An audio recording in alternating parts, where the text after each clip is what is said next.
እግዚአብሔርን ለማምለክ ደግሞ ጊዜና ሁኔታ የሚያስፈልግ አይደለም። እንደውም ሰሞኑን በደንብ እንደተማራችሁ ተስፋ አደርጋለሁ የነነዌ ጥፋት እንዲናገር የተላከ ዮናስ በመርከብ ውስጥ ያገኙት መርከበኞችና በመርከብ የተሳፈሩት አካላት አንተ ማነህ? ስራስ ምንድነው ብለው ሲጠይቁት ስራዬ እግዚአብሔርን ማምለክ ነው። ማንን ማምለክ? እንዲህ ነው ያለው። የክርስቲያን የመጀመሪያ ስራው እግዚአብሔርን ማምለክ ነው። እግዚአብሔርን የምናመልከው ቤተክርስቲያን ስንመጣ ብቻ አይደለም። ቤተክርስቲያን ስንመጣ ብቻማ ከሆነ የአንድ ክፍለ ከተማ ሹም አደረግነው ማለት ነው። እግዚአብሔር በህይወታችን ሁሉ ልናመልከው የሚገባ ነው። እግዚአብሔር በመውጣት በመውረዳችን ሁሉ እያመለክነው እየተገዛንለት ልንኖር የሚገባ አምላክ ነው። እግዚአብሔር በጨለማ ማንም አያየኝም ብለን ነውር ስንሰራ ራሳችንን ከነውር የምንጠብቅበት እውነተኛ አይናችን ነው አምላካችን እግዚአብሔር። አምላክ አለን፣ መለከ ገዛን። አምላክ አለን ማለት ገዢ ያለን ማለት ነው። ገዢ ያለን፣ የሚገዛን አለን፣ ወደን የምንገዛለት። ይሄ የምንገዛለት አምላክ የሚፈልገው አምልኮ፣ ይሄ እውነተኛ አምልኮ ወዳጆቼ ከሞት በኋላ ባለው ህይወት ከሰማያዊ ህብረት ጋር የምንደመርበት ነው። አንድ የምንሆንበት ነው። ያን ህብረት የምናሳይበት ነው። እውነተኛ አምልኮ ራሳችንን ከሰማያዊ እውነት ጋር እንድንሳተፍ የሚያደርገን ነው። በዝማሬያችን በምናችን አሁን አይታችሁታል። ወጣቱ ጥምቀት ላይ ዱላ ምናምን ወደ ይዞ ሻቦላ ምናምን የሚማዘዝ ነው የሚመስለው። መዝሙር ነው የሚያሰማው እያለ ነው። በጣም ደግሞ የሚገርመኝ ከአንድ ቀን ስህተት ደግሞ እንዲሻገር የሚፈልጉ ሰዎች ወጣቱን ተውት፣ እግዚአብሔርን ብሎ ስለመጣ ተውት። ወዳጄ እግዚአብሔርን ብለህ ከመጣ በኋላ እግዚአብሔር እንደሚፈልገው መኖር አለብህ። አንተ እንደምትፈልገው እግዚአብሔርን ወደ አንተ አትስብም። አንተ ወደ እግዚአብሔር መሳብ አለብህ እንጂ እኛ ወደ እግዚአብሔር መሳብ አለብን እንጂ እግዚአብሔርን ወደ እኛ ፍትወት እንዴት እንስበዋለን? ወዳጆች ይሄ በራስ መቀለድ ይባላል። በራስ መቀለድ ወጣትነት ማሳበቢያ ሆኖ ጊዮርጊስ ወጣት አልነበረም? 20 ዓመቱ አይደለም እንደ ጊዮርጊስ በስንዴ ሲፈጭ 20 ዓመቱ አይደለም እንደ ጊዮርጊስ ባዮሎጂካል ኢንተረስቱ አልነበረም እንደ ጊዮርጊስ ነበር እኮ። ጊዮርጊስ በህይወቱ እንዲጨክን ያደረገው እግዚአብሔር ፍቅር ነው። ወደዚህ ፍቅር እንድትመጣ ነው የሚፈልገው እግዚአብሔር። ወደዚህ እውነት እንድትመጣ ነው የሚፈልገው እግዚአብሔር። ቤተክርስቲያን የምትስበን ወደዚህ እውነት እንድትመጣ እንጂ ቤተክርስቲያን ከመጣ በኋላ ውጭ ያለው ዳንስህ እንዲያምርህ አይደለም። ከዳንስ ወደ ሽብሸባ እንድትመጣ፣ ወደ ማህሌት እንድትመጪ፣ ወደ ሰዓታቱ እንድትመጪ። አንድ ፒላጊያ የምትባል ሴት በጣም የምታስደንቀኝ ሴት ናት። የግሪክ ኦርቶዶክስ ቤተክርስቲያን የቅድስና ማዕረግ የሰጣት ሴት፣ በክርስቶስ በጸለየበት ደብረ ዘይት ዋሻ ውስጥ እድሜ ዘመኗን የኖረች ሴት ናት። በጣም የሚገርመው ስትሞት ልክ እንደ ማርያም ግብፃዊት አናብስት የቀበሯት ሴት ናት።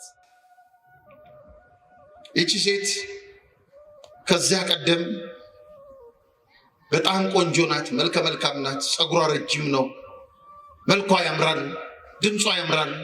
ጠዋት ግን ከ2 ሰዓት በላይ ዝግጅት እያደረገች ተዋውባ ተጊጣ ራሷን ምናምን ተቀባብታ አንድ ከተማ መሃል አንድ ከፍ ያለ ስፍራ ላይ ቆማ ጊታር እየመታች ሙዚቃ የምታሰማ ሴት ናት።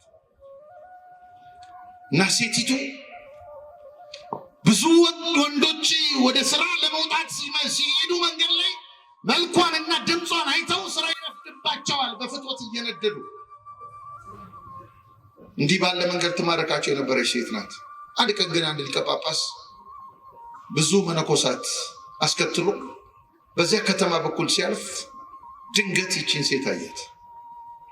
መነኮሳቱ እንደተመለከቷት መነኮሳት ስለሆኑ ገዳማውያን ስለሆኑ አማተቡ፣ ፊታቸውን አዞሩ። ሰይጣንን በሴቲቱ መልክና ቅርጽ ልክ ተመለከቱት፣ አማተቡ፣ ዞሩ። ሊቀ ጳጳሱ ግን ቆም አለና አባቶች አላቸው፣ ይችን ሴት መልኳን አያችሁት? ይቺን ሴት ቁመቷን አያችሁት? ይቺን ሴት አይኗን አያችሁት? ጸጉሯን አያችሁት? ይቺን ሴት ድምጿን አያችሁት?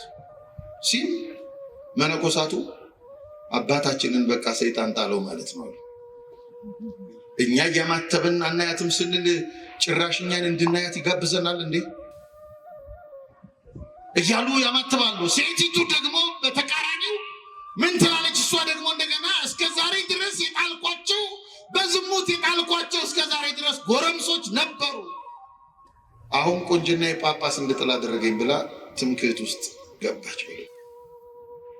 ያኔ ነበረ ልክ ሴቲቱ እዚህ ትምክህት ውስጥ ስትገባ መነኮሳቱም ልክ እንዲህ ያለ ዝለት የገጠመው መስሏቸው አባታችን ወደቀ ብሎ ሲያማትቡ ወደ መነኮሳቱ ዞራልና አባቶቼ ይቺ ሴት ይህንን ሁሉ ወጣት ለመማረክ ቤቷ የተዘጋጀችበትን ሰዓትና ጊዜ ታስባላችሁ? ገላዋን ስትታጠብ፣ ልብሷን ስትተኩስ፣ ስታዘጋጅ፣ ስትቀባባ፣ ፊቷን በመስታወት ስታይ የወሰደችውን ጊዜ ታውቃላችሁ? አስባችሁታል? እናንተ ለንጉሰው ለአምላካችሁ ለእግዚአብሔር ምን ያህል በፊቱ ለመቆም ዝግጅት ታደርጋላችሁ? ይቺ ሴት እዚህ ወንዶች ፊት ለመቆም እናንተ እግዚአብሔር ፊት ለጸሎት ስትቆሙ ምን ያህል ዝግጅት ታደርጋላችሁ አላቸው አለና ወደ እሷ ደግሞ ዞራልና አንቺ ሴት ቁንጅናሽን ነግሬሻለሁ። ቁንጅናሽ ልብሽን እኔ ስነግርሽ ደስ እንዳሰኘሽ ይገባኛል። ነገር ግን እኔ ስለ ቁንጅናሽ ስነግርሽ ደስ እንዳሰኘሽ ሁሉ አምላክሽ ክርስቶስ አግኝቶሽ ስለ ነፍስሽ ውበት ቢነግርሽ ምን ያህል ደስ ትሰኛለሽ ሲላት እንባዋን ማፍሰስ ጀመረች። ትምህርትና እውነት ነው። ደግሞም ወደዚህ ካልመጣን መዳናችን ምንም አይነት ዋስትና አይኖረው። ወደዚህ ትክክለኛ አምልኮ ያልመጣ ክርስቲያን በሕዝብና ቤት ቆጠራ ኦርቶዶክስ ነኝ ስላለ መዳን አይችልም። ወደዚህ ትክክለኛ አምልኮ ያልመጣ ክርስቲያን ቤተ ክርስቲያን መጥቶ እንዲህ ባለ የወንጌል ጉባኤ ብቻ ስለተሳተፈ አይድንም። ወደዚህ እውነተኛ አምልኮ ያልመጣ ክርስቲያን ቤተ ክርስቲያን መጥቶ ስላስቀደሰ ብቻ አይድንም። ወደዚህ ትክክለኛ አምልኮ ያልመጣ ክርስቲያን ቤተ ክርስቲያን በበር በኩል ሲያልፍ ስለተሳለመ ብቻ አይድንም። አሁን ዛሬ ማሳያችሁ መዳን የምንችልበትን እውነት ነው። ቤተ ክርስቲያን በዓላትን የሰራችው አጽዋማትን የሰራችው ክርስቲያኖች የሚሰበሰቡባቸውን እንዲህ አይነት ጉባኤያትን የምትሰራው ሰዎች ወደ እውነተኛው አምልኮ እንዲመጡ ነው። ዓላማቸው ይሄ ነው። ታላቁ የቤተክርስቲያን አባት ቅዱስ አትናቴዎስ በጣም በሚደንቅ ሁኔታ ሁላችሁ እንደምታውቁት አሁን ወር በገባ በ12 የቅዱስ ሚካኤልን በዓል መታሰቢያ እናከብራለን።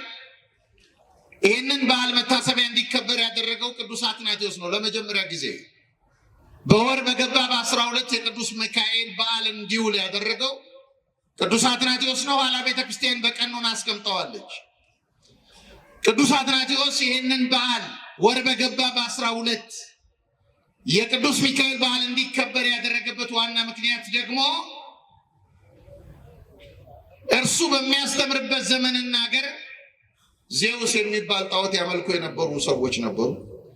እነዚህን ሰዎች የእግዚአብሔርን ቃል አስተምሮ ወደ እውነት ካመጣቸው በኋላ ወደ መዳን ካመጣቸው በኋላ ወደ ጥምቀት ካመጣቸው በኋላ ይሄ ቀን ወር በገባ በ12 ዜውስ የሚባለውን ጣዖት የሚያስቡበት ቀን ስለነበረ ይሄ ቀን እንደ ትዝታ እየሳባቸው ሰይጣን ወደ ቀደመ ግብራቸው እንዳይመልሳቸው ያንን በዓላቸውን በቅዱስ ሚካኤል ስም ተካላቸው። ይሄ ባፕታይዝ አጠመቀው ማለት ነው። ዕለቱን አጠመቀው ማለት ነው። የቅዱስ ሚካኤልን መታሰቢያ እንዲያከብሩ ያደረገበት ዋና ምክንያት ደግሞ ክርስቲያኖች በቅዱስ ሚካኤል አማካኝነት እግዚአብሔርን እንዲያመልኩት ነው። ሌላ የለም። በቤተ ክርስቲያን ያሉ የምናከብራቸው ቅዱሳን በአጠቃላይ የቤተ ክርስቲያን የግንዱ ቅርንጫፎች ናቸው። እነዚህ ቅርንጫፎች በሙሉ ወደ ግንዱ የሚያደርሱን ናቸው። ወደ ግንዱ ወደ እውነተኛው አምልኮ ያልደረሰ ክርስቲያን የተንጠለጠለባቸው ቅርንጫፎች ብቻቸውን ሊታደጉት አይችሉም። ብዙዎቻችን ልማዶቻችን ያሳዝናሉ። ማር ይስሐቅ የተባለ መነኮስ ምን ይላል? ከሰይጣን ይልቅ ልማድን ፍራ ይላል። ልማድ አደገኛ ነገር ነው።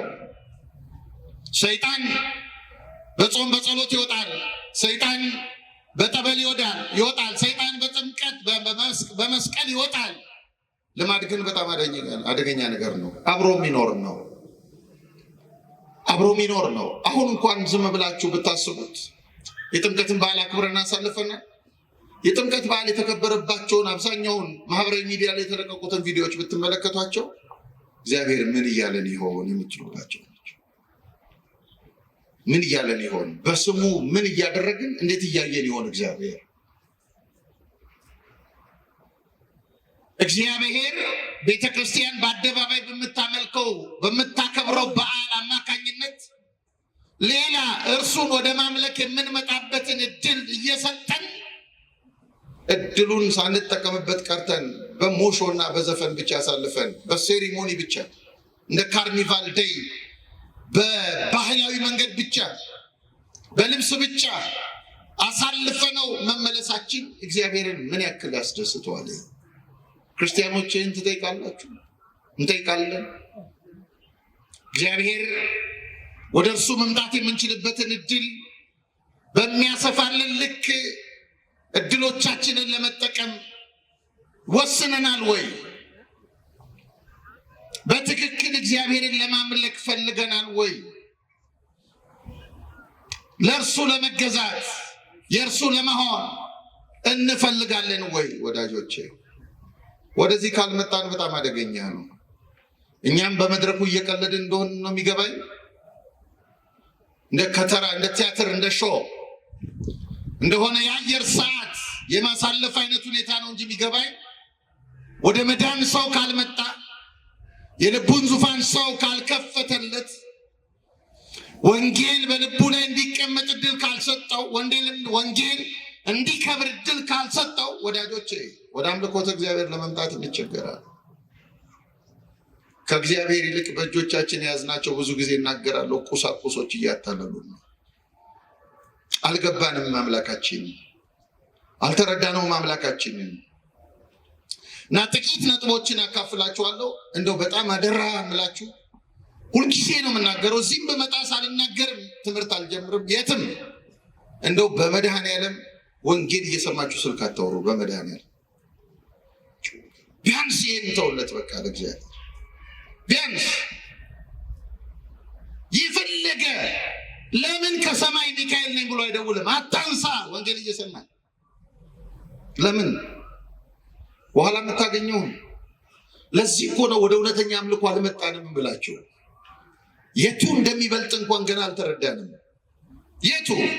የቱ እንደሚሻለን እንኳን ገና ለመለየት ቸግሮናል። በጣም አደገኛ የልብ ጨለምተኝነት ነው ይሄ።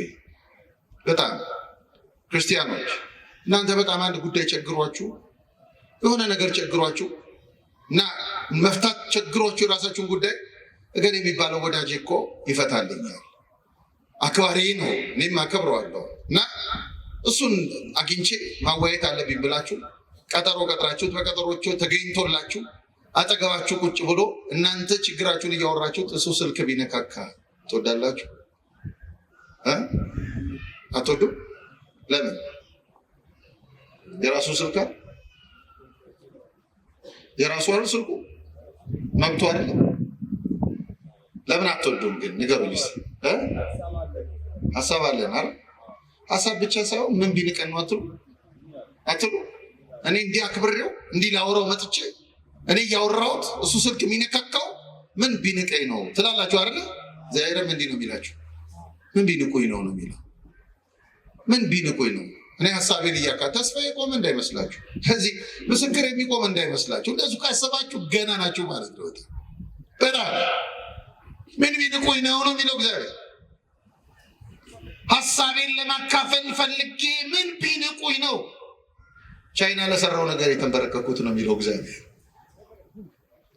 ወድቆ ለሚሰበር ነገር ምን ቢንቁኝ ነው የተንበረከኩት ነው የሚለው እግዚአብሔር። ስለዚህ ክርስቲያኖች ወደ እውነተኛ አምልኮ እግዚአብሔርን መለመን አለባችሁ። ወደ እውነተኛ አምልኮ ለመምጣት ወደ ፍጹም መገዛት ለመምጣት ለእግዚአብሔር። አንዳንዶቻችን ኦርቶዶክሳዊነት ማለት በአደባባይ የሆነ ነገር በሆነ ጉዳይ ተነስቶ ተጨቃጭቀን ተሰዳድበን ወስብሐት ለእግዚአብሔር ብለን በሚዲያ መለያየት እየመሰለን ነው። ወደ እውነተኛ አምልኮ መምጣት አልቻልንም። አብ ግን የሚፈልገው እንዴት ያለውን ነው? እግዚአብሔር አብ የሚፈልገው እንደነዚህ ያሉትን ይሻልና። እንዴት ያሉትን? በእውነትና በመንፈስ ለአብ የሚሰግዱትን። የኔ መገለጥ ዓላማ ይሄ ነው። የኔ በስጋ በዚህ ምድር መገለጥ፣ በከብቶች በረት መወለድ፣ በሰዎች መካከል መመላለስ ዋና ዓላማ አብ የሚፈልገው በእውነትና በመንፈስ የሚሰግዱለትን ነው። እንደ አንድ የመድረክ ዘፋኝ አድማቂ አይፈልግም እግዚአብሔር። አጃቢ አይፈልግም እግዚአብሔር። በኪዳነ ምሕረት ቤተ መቅደስ ብዙ ሕዝብ ተሰበሰበልኝ እሰይ የሚል አምላክ አይደለም ያለን። ምን ይፈልጋል ብትሉኝ፣ በእውነትና በመንፈስ የሚሰግዱለትን የሚንበረከኩለትን። አንድ ሳምራዊት ሴት ለጠየቀችው ጥያቄ መለሰው መልስ ነው። ሳምራዊቱ ሴት በብዙ የተቸገረች ሴት ናት። እሷ ላይ ጊዜ አናባክንም፣ ጊዜ ስለማይኖረን ወደ ዋናው ሀሳባችን ለመምጣት። ይቺ ሴት አንድ የውሃ ጉድጓድ አጠገብ ግን ድንገት ከክርስቶስ ጋር የተገናኘች ሴት ናት። በዚህ ተገናኘች፣ አየችው። ስታየው አይሁዳዊን የመሰላት። ከዚያ በኋላ እሱ ደግሞ ውሃ ጠጭኝ አላት። ውሃ ጠጭኝ ሲላት እንዴት አንተ ከኔ ትጠይቃለህ? እኔ እኮ ሳምራዊ ነኝ። አንተ ደግሞ አለባበስ፣ አነጋገር ያስታውቃል። ከአይሁድ ወገን ነን። እኛና እናንተ እንደማንስማማ ታውቃላችሁ። እናንተ እንዴት ውሃ ትጠይቀኛለህ አለችው። ውሃ የጠየቀች ማን መሆኑን ብታውቂ የሕይወትን ውሃ ከእርሱ በለመንሽው ነበር። ብታውቂው፣ አጠገብሽ ያለውን ብታውቂው። አጠገባችን ያለውን እንድናውቀው መድኃኒዓለም ዓይናችንን ያብራው። አጠገባችን ያለውን እንዲህ ባለ አውደ ምሕረት ላይ እንደዚህ ስብስብ አድርጎን እንዲህ ባለ ሁኔታ መልእክቱን ሊያሰማን የሚሰበስበን እንዲህ አጠገባችን ያለውን እንድናውቅ እሱም ብታውቂው የሕይወትን ውሃ ከእርሱ በለመንሽው ነበር። እና ይሄንን ተነጋገሩ። ኋላ በቃ ሕይወት ውሃ እንፈልጋለሁ እና ስጠኝ አለችው። እንስራ ልሸከምም ደከመኝ ምናምን አለችው። ኋላ ጌታ በቃ ሂጂ ባልሽን ጠርተሽ ነው ባል የለኝም አለችው። በኋላ ታሪኳን ሲነግራት፣ ከሌሎች መምህራን ትማሩታላችሁ ታሪኩን። በታሪኳን ሲነግራት ሴቲቱ ትንሽ ከፍ አለችና ነብይ እንደሆን ካያለው አለችው። እንደ አይሁድ የቆጠረችውን ከአይሁድ እንዳንዱ የቆጠረችውን ያንን አጠገቧ የተገለጠውን ትንሽ እየሰማች ስትመጣ ምን አለች? እኔ ነብይ እንደሆን ካያለው አለችና ጥያቄዋን ቀየረች። ያደከማትን ጉዳይ ተወችው፣ የእንስራውን ጉዳይ ተወችው፣ እዚያ ጋር ያለውን የጉድጓዱን ጉዳይ ተወችውና ምን አለች ይቺ ሴት? እኔ አለች ሳምራዊ ነኝ፣ የኔ ወገኖች አሉ፣ አባቶቼ ያስለመዱኝ ወግ አለ፣ ትውፊት አለ፣ ልማድ አለ። ያንን ልማድ ተከትዬ ነው የምኖረው። ይሄ ልማድ ደግሞ ገሪዛን በሚባል ተራራ ላይ ይኸው ለአምላካችሁ በዚህ ነው የሚሰገደው ብለውናል። የእናንተ ሰዎች ደግሞ ለእግዚአብሔር የሚሰገደው በኢየሩሳሌም ነው ይሉናል። የት ነው የሚሰገደው? የት? እንዴት ያለች ብርቱ ሴት ናት! እንዴት ያለች አስተዋይ ሴት ናት! ማረፊያዋን የምትፈልግ ሴት፣ መውደቂያዋን የምትፈልግ ሴት፣ የምትገዛለትን በትክክል ለማወቅ የምትፈልግ ሴት፣ የምትንበረከክለትን ያለ ምክንያት የማትንበረከክ፣ ባገኘችው ስፍራ የማትወድቅ ሴት። ያገኘነው ቦታ የምንወድቀው ያገኘነው ቦታ። በዚህ በኩል ባህታዊ መጣ መውደቅ ነው። በዚህ ምናምን መጣ አጥማቂ መጣ መውደቅ ነው። በዚህ የሆነ ነገር መጣ መውደቅ ነው። በዚህ ሰባኪ መጣ መውደቅ ነው። በዚህ አክቲቪስት መጣ መውደቅ ነው። በዚህ የሆነ ቲክቶከር መጣ መውደቅ። የምንወድቅበትን እንድናውቅ እግዚአብሔር ይርዳል። አያችሁ፣ በእግዚአብሔር ፊት መውደቅ ለመነሳት ይመቻል ወዳጆች። የምንወድቅባቸው አካባቢዎች እንዳንነሳ የሚሰብሩን ናቸው። ሰብረው የሚጥሉን ናቸው። በቀቢጸ ተስፋ የሚያኖሩን ናቸው። አደገኞች ናቸው። ለዚህ ነው እቺ ሴት አንድ መስተካከል ያለበት ጉዳይ እንዳለ ገብቷታል። ስለዚህ የት ነው የሚሰገደው? የት ነው የሚወደቀው? በቃ ይሄን የጠየቀችው አባቶቻችን በዚህ ተራራ ሰገዱ፣ እናንተም ሰው ሊሰግድበት የሚገባው ስፍራ በኢየሩሳሌም ነው ትላላችሁ አለችው። ኢየሱስም እንዲህ አላት፣ አንቺ ሴት እመኚኝ፣ በዚህ ተራራ ወይም ኢየሩሳሌም ለአብ የማትሰግዱበት ጊዜ ይመጣል። እናንተ ስለማታውቁት ትሰግዳላችሁ። እኛ መዳን ከአይሁድ ነውና ለምናውቀው እንሰግዳለን። ነገር ግን በእውነት የሚሰግዱ ለአብ በመንፈስና በእውነት ሊሰግዱለት ይፈልጋል። ሁለት ነገሮች ነገራት። አንደኛ እናንተ አላት ለማታውቁት ትሰግዳላችሁ።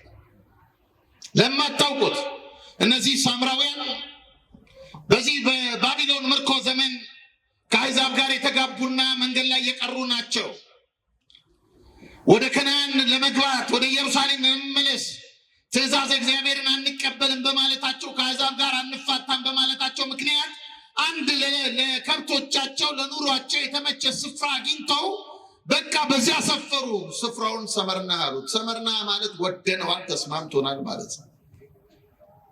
ታቦተ ጽዮንን ረስተው ለከብቶቻቸው የሚመጣ ሳር ቦታው እንዲስማማቸው ሆነ። ኋላ ግን የደረሰባቸው መከራ ወደ አምልኮተ እግዚአብሔር እንዲመጡ አደረጋቸውና እዝራ የተባለ ካህን አማካኝነት ገሪዛን በምትባል ስፍራ ላይ መሰዊያ ሰርተው ለእግዚአብሔር ይሰግዳሉ እና ሕገ ኦሪትን ያምናሉ። የሙሴን ትእዛዛት ይቀበላሉ። የራሳቸው ክህነት አላቸው። የራሳቸው ስርዓት አላቸው። አይሁድ ደግሞ እነዚህ ከአሕዛብ ጋር ተቀላቅለው የእኛን ስርዓት ቢፈጽሙም ስርዓታችንን አርክሰዋል ብለው የሚንቋቸው ናቸው እና የእናንተ ሰዎች የእኛን መስገጃ ስፍራ አንድ አይነት መልእክት እያለን አንድ አይነት ሕግ እያለን እኛም ሙሴን ሕግ ነው የምንከተለው እያለን የእኛን የመስገጃ ስፍራ ይንቁታል፣ እኛንም ይንቃሉ። አባቶቻችን ደግሞ በዚህ ነው የሚወደቀው ይላሉ። ናይት ነው ክርስቶስ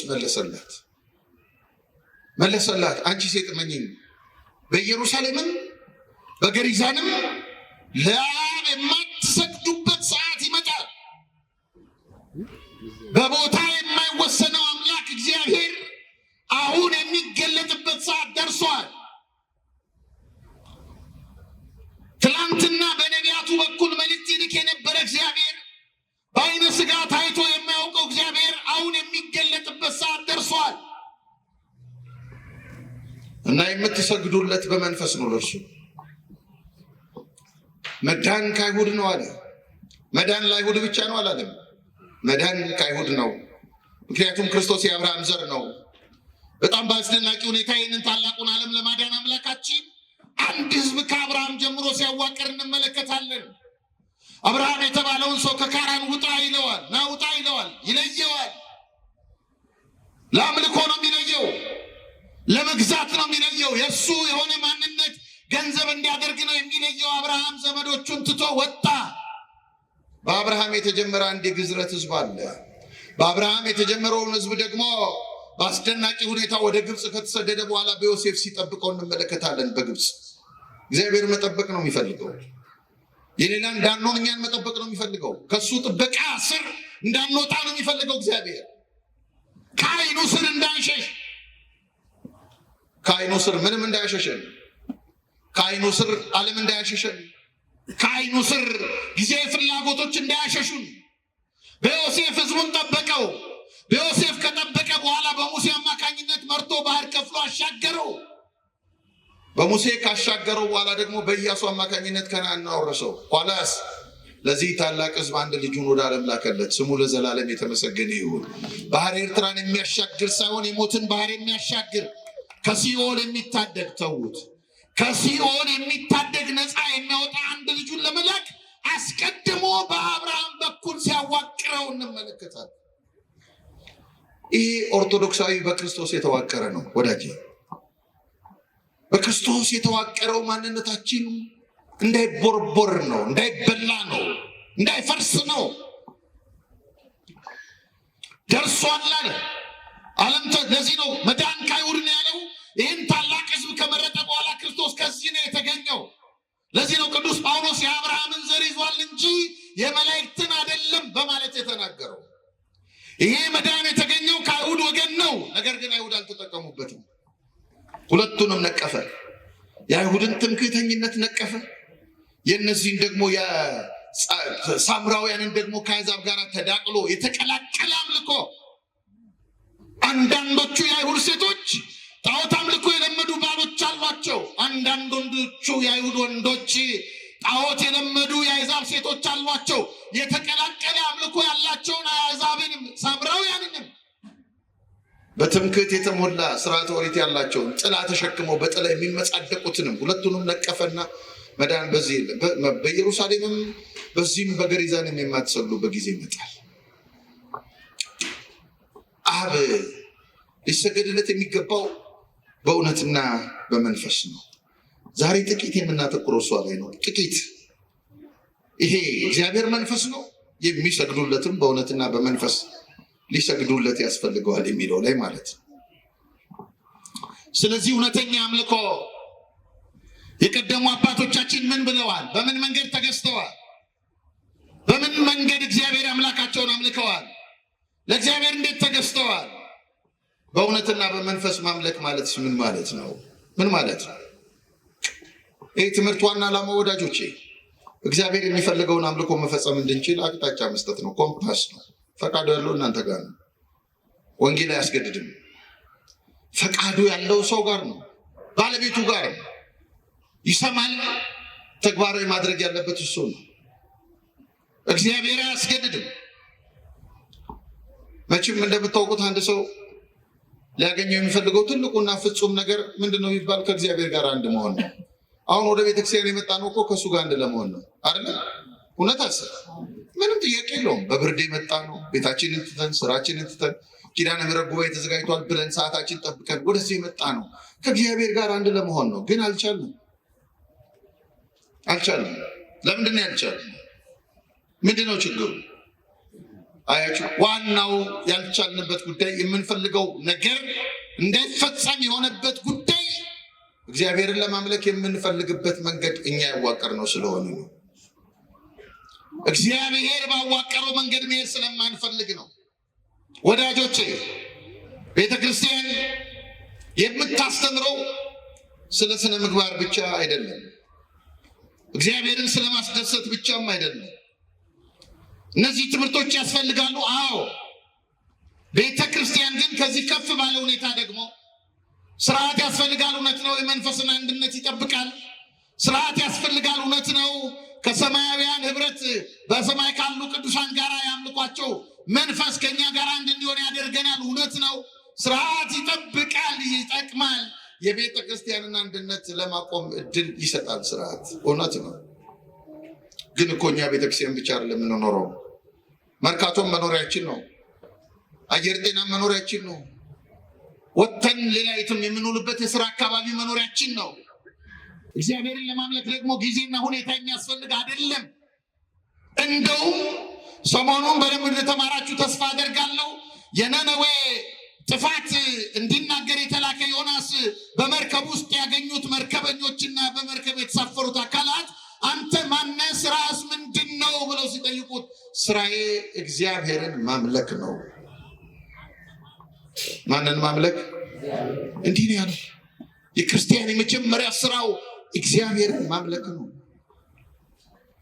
እግዚአብሔርን የምናመልከው ቤተክርስቲያን ስንመጣ ብቻ አይደለም። ቤተክርስቲያን ስንመጣ ብቻማ ከሆነ የአንድ የክፍለ ከተማ ሹም አደረግ ነው ማለት ነው። እግዚአብሔር በህይወታችን ሁሉ ልናመልከው የሚገባ ነው።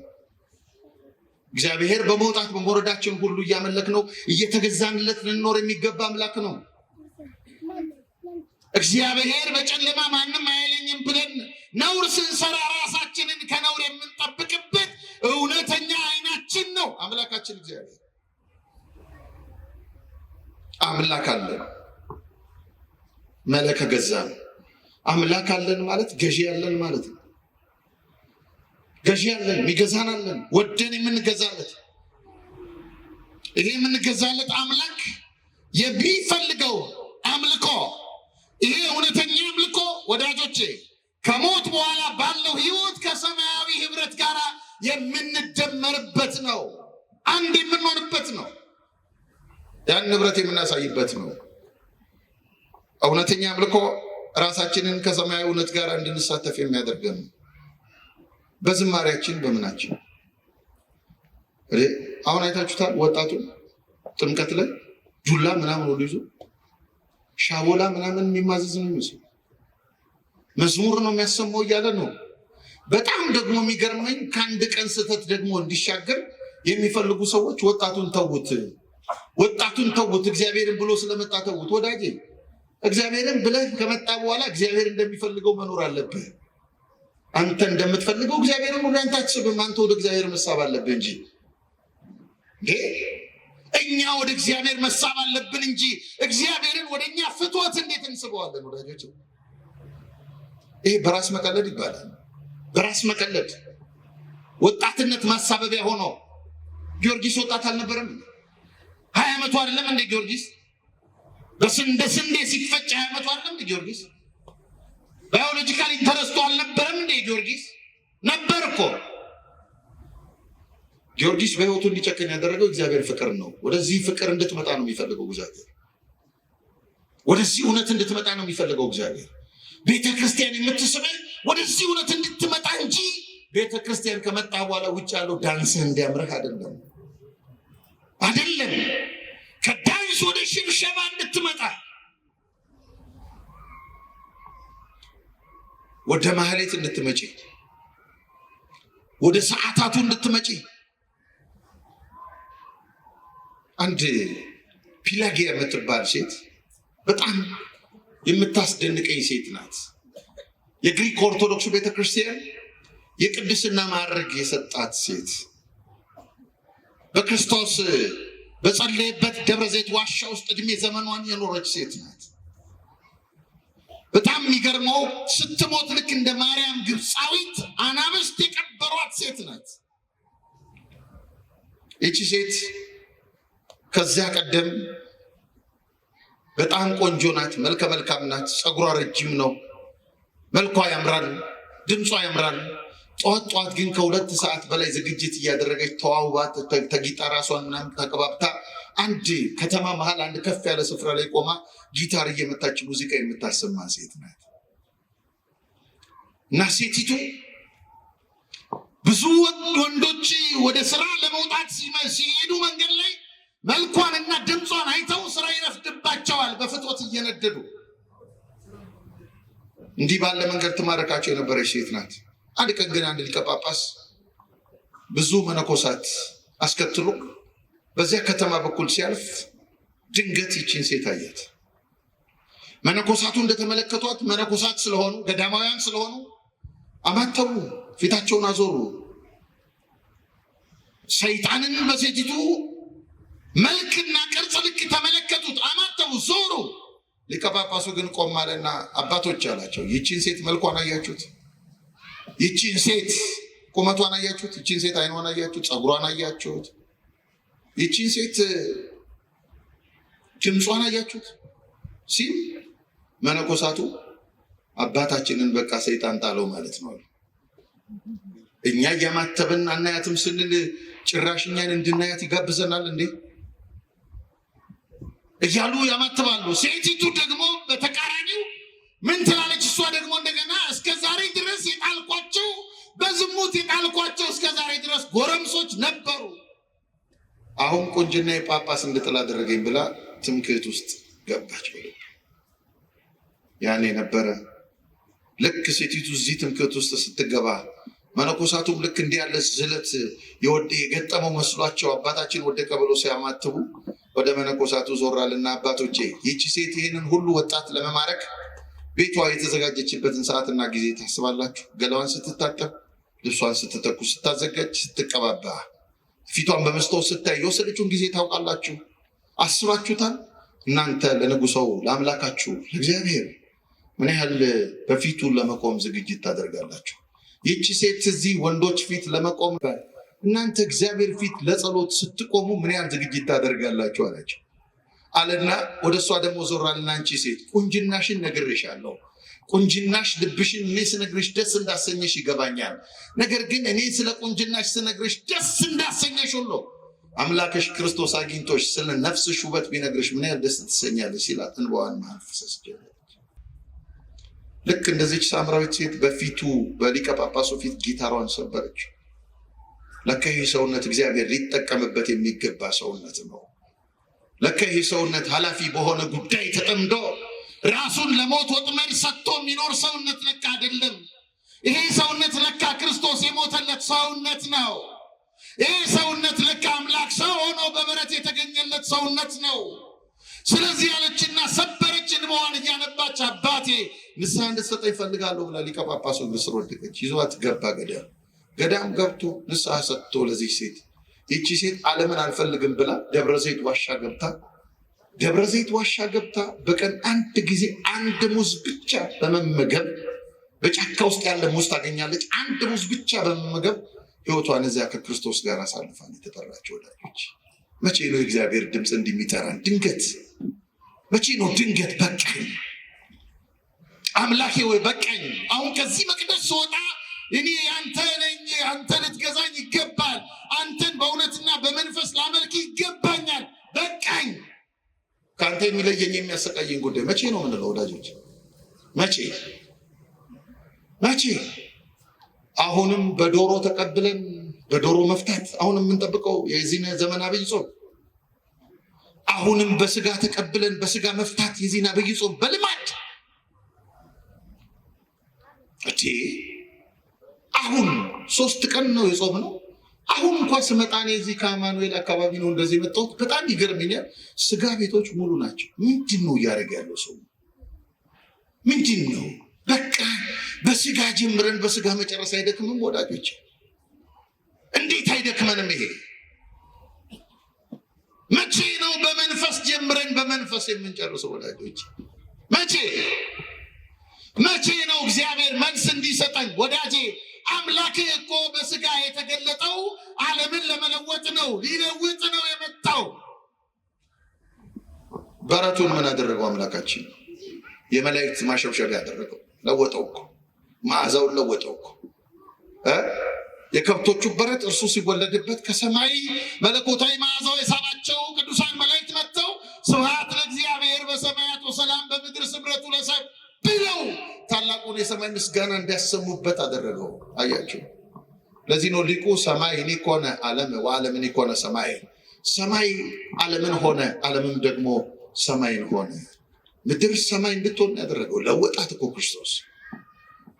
ወዳጆቼ አካላዊ ቃል እንደ ተስፋው ቃል እንደ ነቢያቱ ትንቢት ዘመኑ በተፈጸመ ጊዜ የእኛን ስጋ ለብሶ በማኅፀነ ድንግል ሰው ሲሆን ወደ ሟቹ ሰውነታችን ውስጥ ገብቶ ሕይወትን እኮ ለመስጠት እኮ ነው። ሟችነታችንን ለመለወጥ ነው። መቼ ነው ሞታችን የሚለወጠኝ?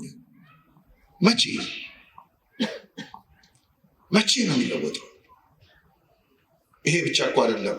ስምዖን ሐረጋዊን አታስታውሱትም? 500 ዓመት በዚህ ምድር ላይ የኖረው አንድ መዳን ጠብቆ ነው። አንድ ጉዳይ እንዲፈታለት ነው። የምትወልደው ድንግልና የሚወለደው አምላክ ጉዳይ እንዲፈታለት ነው። የተረጎመው መጽሐፍ በዓይኑ ተመልክቶት እንዲያልፍ ነው። ድንግል ማርያም በእጇ አቅፋው በሕፃንነቱ ወደ ቤተ መቅደስ ይዛው ስትገባ ስምዖን ሐረጋዊ ገና ሲቀበለው መዓዛው ደረሰው፣ መለኮታዊ መዓዛ። ያንን ሕፃን አቤቱ በሕዝብ ሁሉ ፊት ማዳንህን ዓይኖቼ ተመልክተዋልና አሁን እንደ ቃል ባሪያህን በሰላም ታሰናብተዋል። አሁን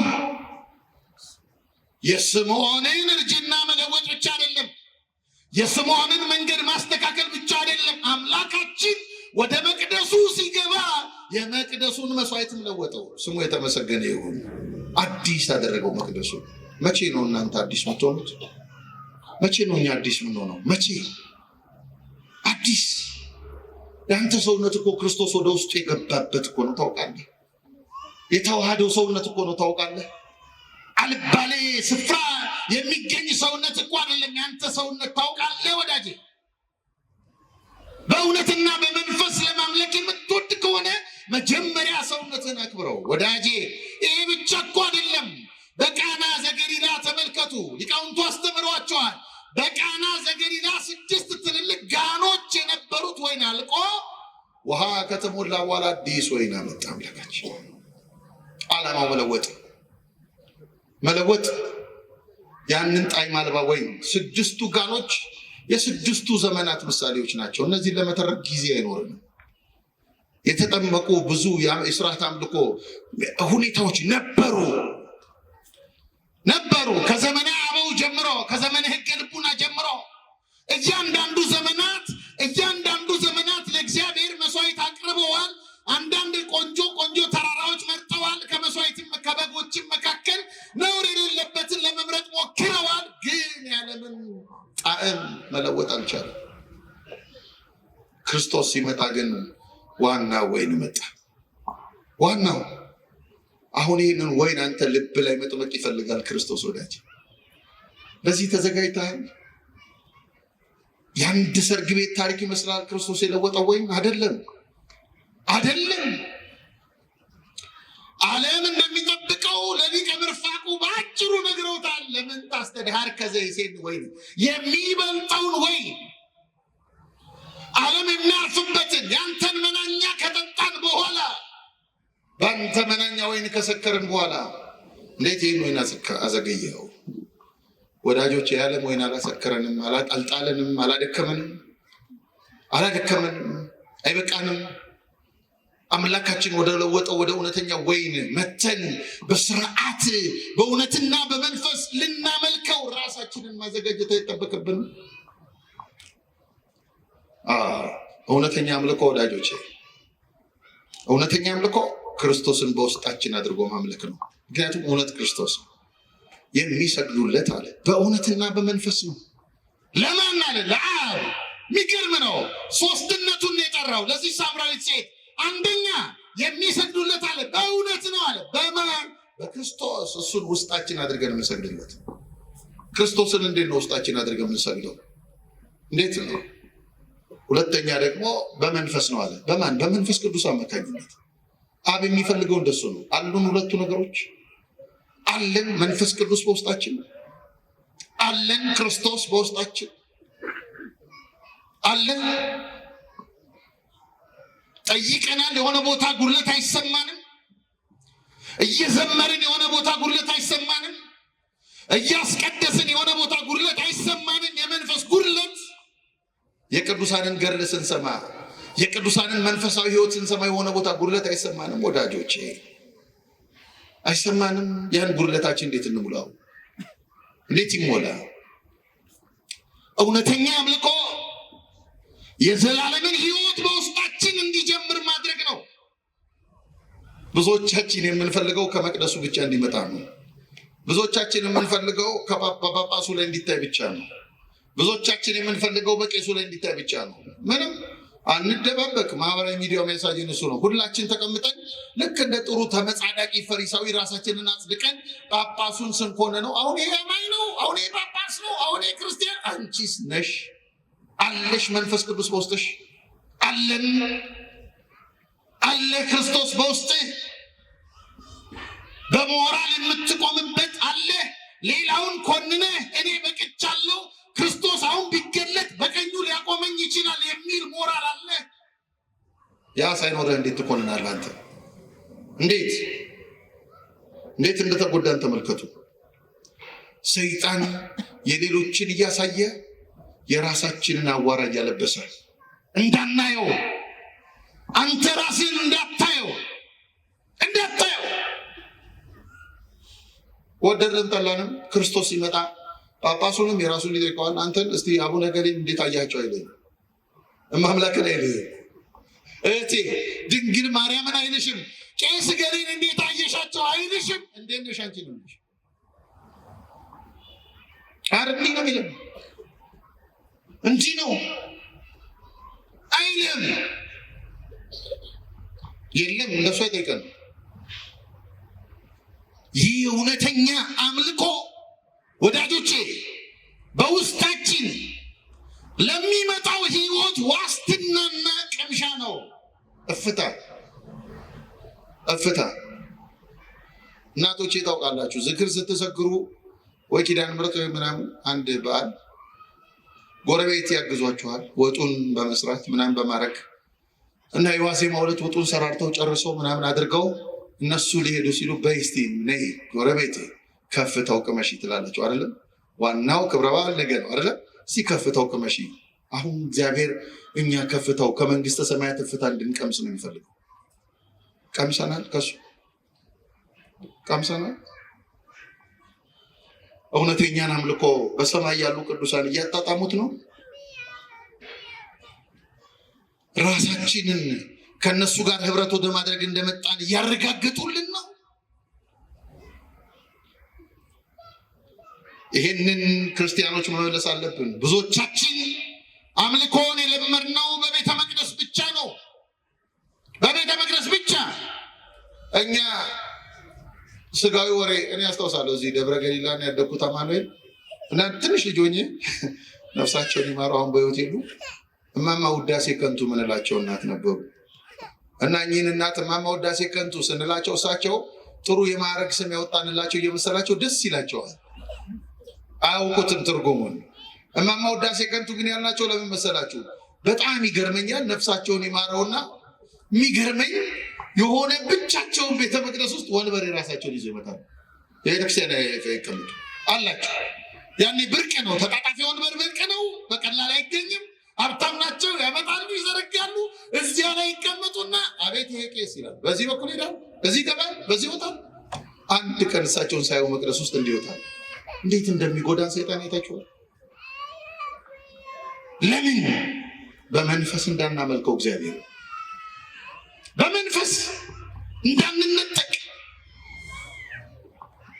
እንዳንነጠቅ መዳኛችን ወዳጆቼ አምላካችንን በመንፈስና በእውነት ማምለካችን ነው። ሌላ የለም። ያ ዳሪዮስ የተባለውን ንጉሥ አስቡት። ይወደው የነበረውን ዳንኤልን ንግስናው ማይተሙ ማዳን ሲያቅተው ላድን ሞከርኩ ግን አልቻልኩም። ሁልጊዜ የምታመልከው አምላክ ያድንህ። እስቲ በሉት ይህን ቃል ሁልጊዜ በሉ እስቲ። የምታመልከው አምላክህ ያድንህ። መቼ? ሁልጊዜ በማንኛውም ሁኔታ የምታመልከው አምላክህ። ዳንኤል ከኢየሩሳሌም ወጥቶ በባቢሎን አልረሳውም አምላኩን። ማታ ማታ ተነስቶ ፊቱን ወደ ኢየሩሳሌም አዙሮ በሚያድርበት ቤት ውስጥ መስኮቱን ከፍቶ ፊቱን ወደ ኢየሩሳሌም አዙሮ ለአምላኩ ለእግዚአብሔር ስግደት ያቀርባል፣ ያመልከዋል። እግዚአብሔር ያመልከዋል። ጎረቤቶቻችሁ እንኳን ሲያደርጉ አትቆጩ። መርካቶም ትንሽ ጊዜ ውያለሁ። መርካቶም የሆነች ሰዓት ላይ አለቻቸው ብቅ አንተ አለ ቀን እግዚአብሔር ትዝ ይልሃል ቀን አይ 7 የጸሎት ሰዓታት አሉ። 7ቱን ምሳ ስትበላ ትዝ ይልሃል አምላክህ። ትዝ ይለናል። የምገዛለት አምላክ አለኝ ትያለሽ፣ ትዝ ይልሻል። ታዲያ አልተጎዳንም ወዳጆች? አልተጎዳንም? ወደ እውነት ሳንመጣ ስርዓት ላይ ብቻ ተንጠልጥለን ወደ ህይወት ሳንመጣ ክርስቲያኖች ይህን ተግባራዊ ማድረግ ይገባቸዋል። በእውነት ማምለክ የክርስትና ህይወት ወደ ፍጹምነት የሚያመጣ ነው። የቅድስና ጥላውን ማየት የምንችለው ወደ እውነት አምልኮ፣ ወደ እውነተኛ አምልኮ ሲንመጣ ነው። ወደ እውነተኛ አምልኮ ለሐዲስ ኪዳን አገልግሎት መቅናት የሚችሉ ክርስቲያኖች ሲፈጠሩ ነው ወደ እውነተኛ አምልኮ መምጣት የሚቻለው። ሌላው ጥላ ነው። አልፈዋል እያላት ነው ጌታችን ሳምራዊቱን። አልፈዋል፣ ይበቃል። በኢየሩሳሌም የማይሰገድበት። በኢየሩሳሌም እኮ ለእግዚአብሔር ተሰግዷል፣ አሁንም ይሰገዳል። በኢየሩሳሌምም በገሪዛንም የማይሰገድ ሁለታችሁን ጽንፍና ጽንፍ አድርጎ ያቆመ፣ ሁለታችሁን የሆነ ቦታ ያቆመ እንዲህ ያለ ስርዓት ያበቃል። የአይሁድ ኦሪት አምልኮ ጥላ ነው፣ ያልፋል። አልፈዋል። እነዚያ ጥላዎች ለክርስቶስ መምጣት፣ በእርሱ መምጣት፣ ለእርሱ መምጣት ምሳሌዎች ሆነው ሲያገለግሉ ቆይተው በእርሱ መምጣት ደግሞ ማለፋቸውን የሚያስተምሩ ናቸው። ምክንያቱም እሱ ራሱ እውነት ነው። በብሉይ ኪዳን ዘመን እውነት በአካል አልተገለጠም። እውነት በነቢያት አፍ ተነግሯል። በብሉይ ኪዳን ዘመን እውነት ሲዳሰስ አልታየም።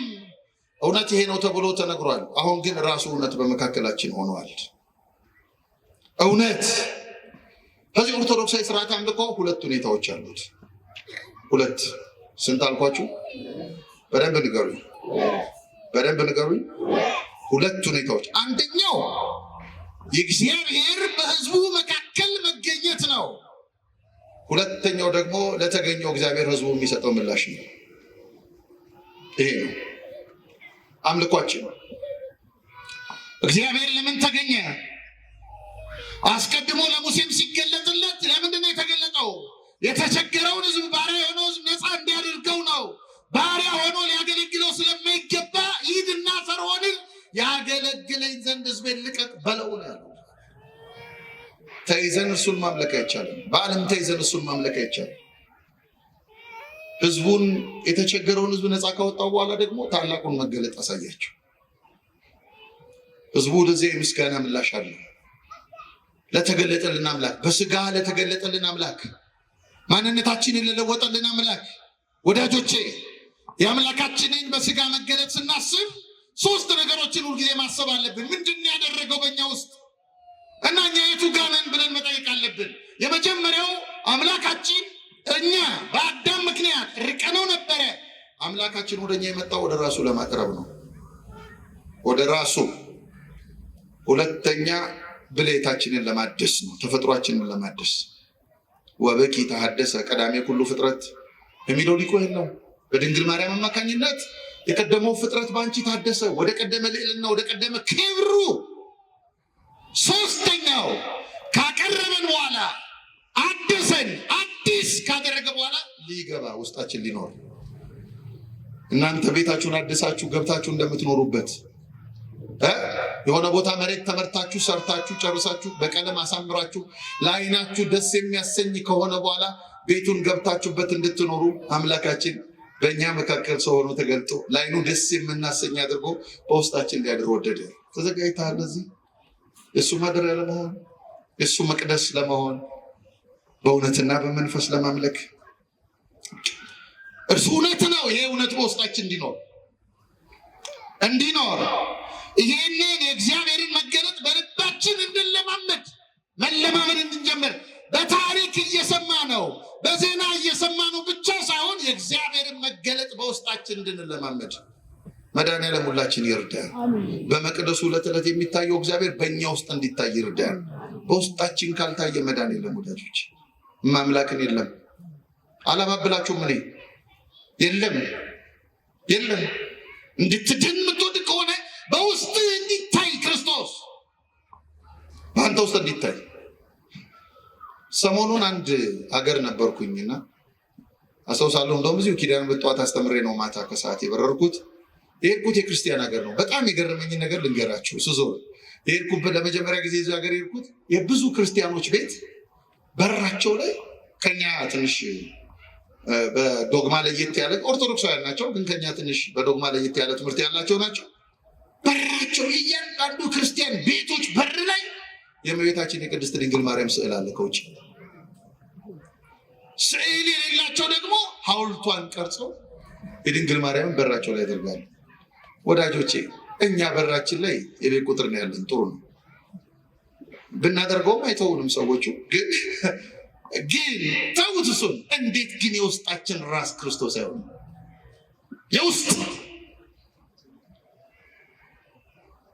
በውስጣችን የሚኖር ልባችንን መቅደስ በማድረግ ይህን ትምህርት ሰምታችኋል ዛሬ። አሁን መወሰን መለማመድ አለባችሁ የክርስቶስ መቅደስ ለመሆን። እርሱ በማንነታችን ከእርሱ ጋር ህብረት እንድናደርግ ይፈልጋል። ይህ እንድንለማመድ በብሉይ ኪዳን መጽሐፍ ስለ ውሃ የምናነባቸው ነገሮች አሉ። ለምሳሌ ውሃ ለምጻሞች ሲፈወሱበት እናያለን።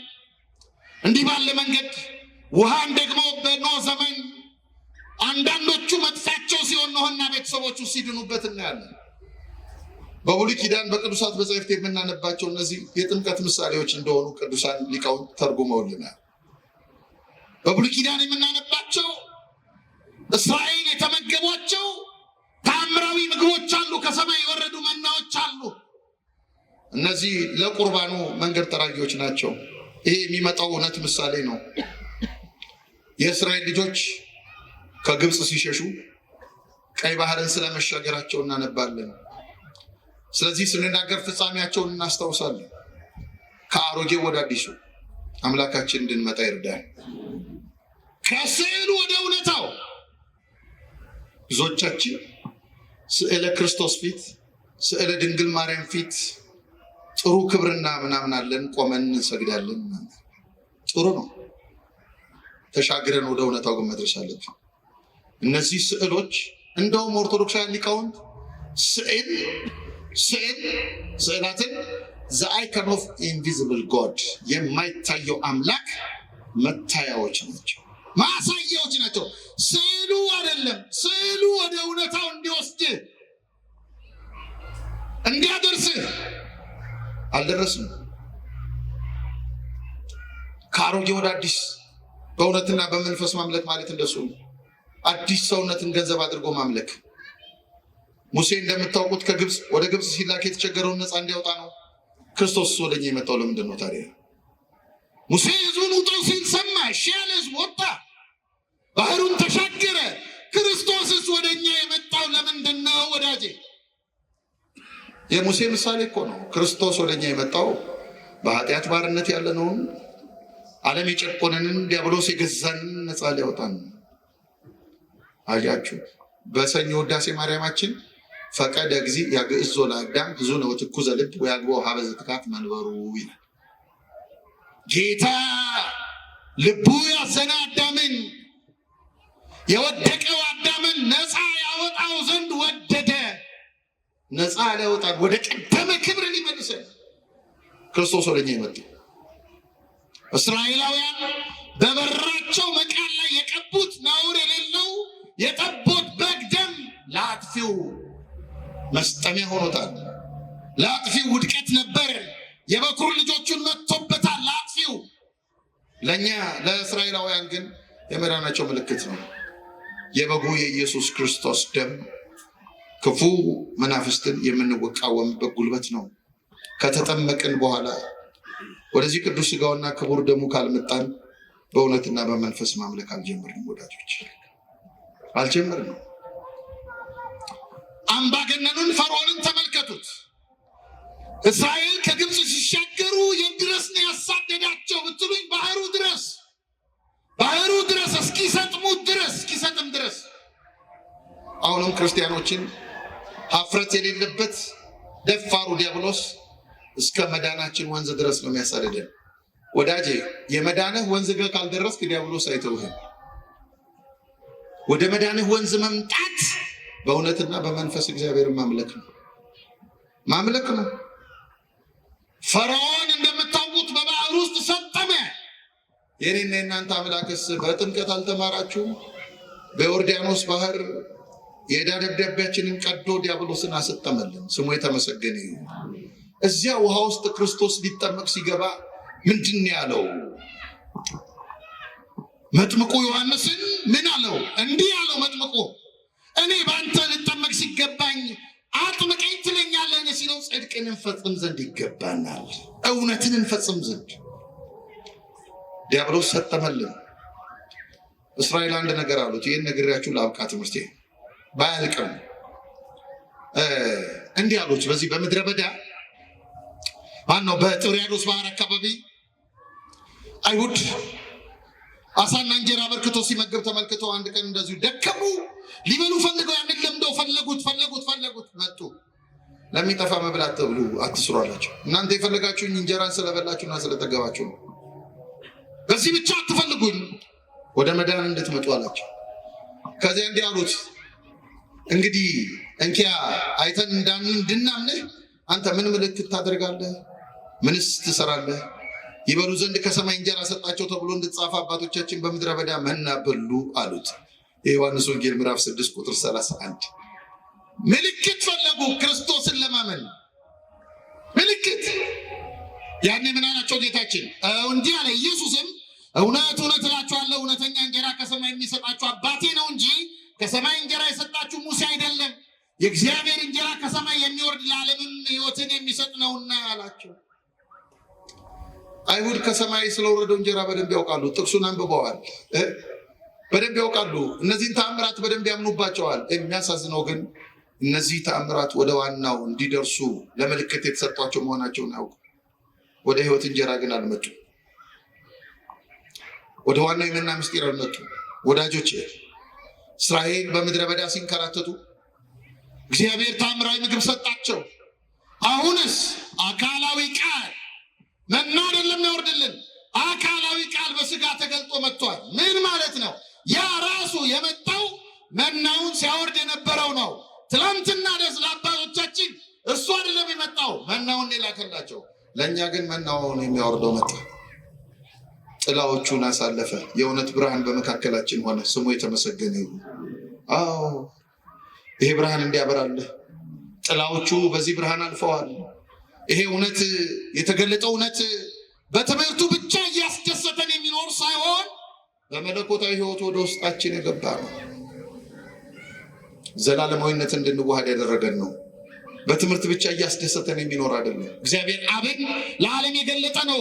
ማንን ነው የምናመልከው ብለን እንደ ሳምራዊቷ እንዳንጠይቅ አምላካችን ክርስቶስ በዮርዳኖስ ባህር ሲጠመቅ መጽአ ቃል እንደመና ዘይብ ዝንቱ ውእቱ ወልደ ዘአፈቅር። ይኸው ልጄ ነው።